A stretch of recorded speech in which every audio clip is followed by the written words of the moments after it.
And so we advise our clients, I understand you want to work with them, you want to try to be sympathetic and understanding, but you also have to look at it, it's a business. And there's also fair housing guidelines. So if you're going to do this for one tenant, you're now going to have to do it for all of your tenants. And so because you have to treat all of your tenants the same under fair housing guidelines. And so that's, I can tell you that's why both of them said they hired me, because they used to do their own evictions and then they would go to eviction court and the tenant would give them a sad story. And I already told you I'm a cynic. And so they give me their sad story and I just sit there with a blank face and I listen and then I move forward and evict them. And that's my job. That's what I was hired for. And it's business. It's, I understand they're taking it very personally because you're removing them from what they consider to be their home, but they entered into a contract. They didn't abide by the terms of the contract. And the one thing I tell the tenants when I'll see them in court, if you would have communicated, keep the lines of communication open and let your landlord know what's going on. But a lot of them, I don't know if it's because they're embarrassed or ashamed. I'm not sure. It's like they stick their head in the sand and think it's going to get better, and it's not. And so, and that's the same thing I'll tell my clients when they were getting frustrated. I'm like, well, have you reached out to the tenant? Yes, we need to start the process to be able to evict if we have to, but have you called them? Have you emailed them? Have you texted them? Have you tried to find out what's going on? Especially if they come to me and say, well, this tenant was great for 8 years, and then suddenly they stopped paying. Okay, what happened?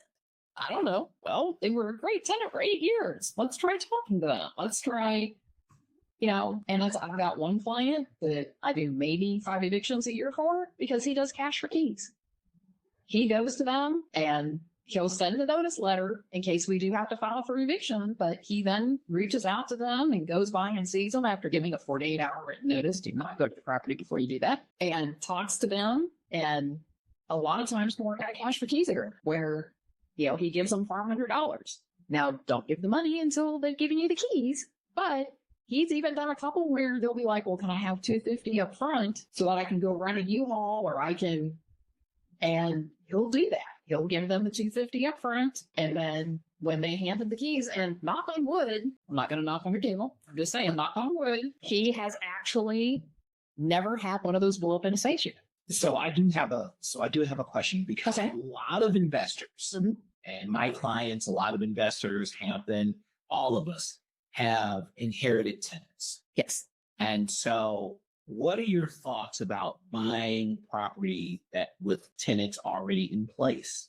What are some best practices or some things that you've noticed that have gone well or not so well? It's all about the documentation. So if you're buying a property that has a tenant in there, ask the current owner before you enter into the contract. I want to see the lease. I want to see the rental application. Do you have a move-in inspection? Make sure they've dotted their I's and crossed their T's before you take this over. If they don't have any of that, or they're like, oh, I don't know where my lease is. Oh, I don't know where the application is. Oh, I don't, can't find anything. Or, oh, I just let them in on a handshake. Okay. Red flag. Yeah. Also, how do they pay? And if they're like, oh, they pay great. Show me. Show me in your books.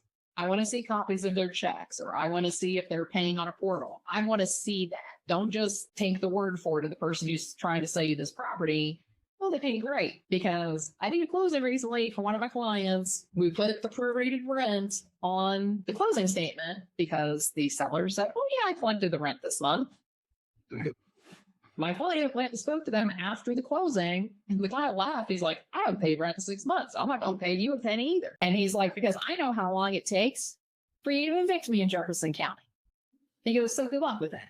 Sounds like a real gem. Yeah. And so he had not asked for a lease. He had not asked for any of that. And so then he calls the seller and he's like, hey, the tenant's telling me he hasn't paid you in 6 months. He's like, yeah. He's like, you told me he paid you because we even prorated rent. He goes, yeah, that was a small loss to take, giving you credit for the rent. And so the seller knew what he was doing. He was getting rid of a headache.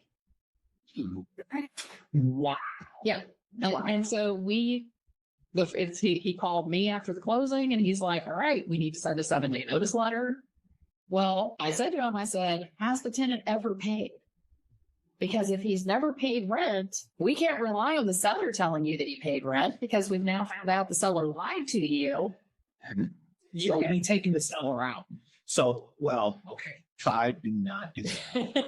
Do that. I'm sorry. That was just overreaction. Oh my goodness. That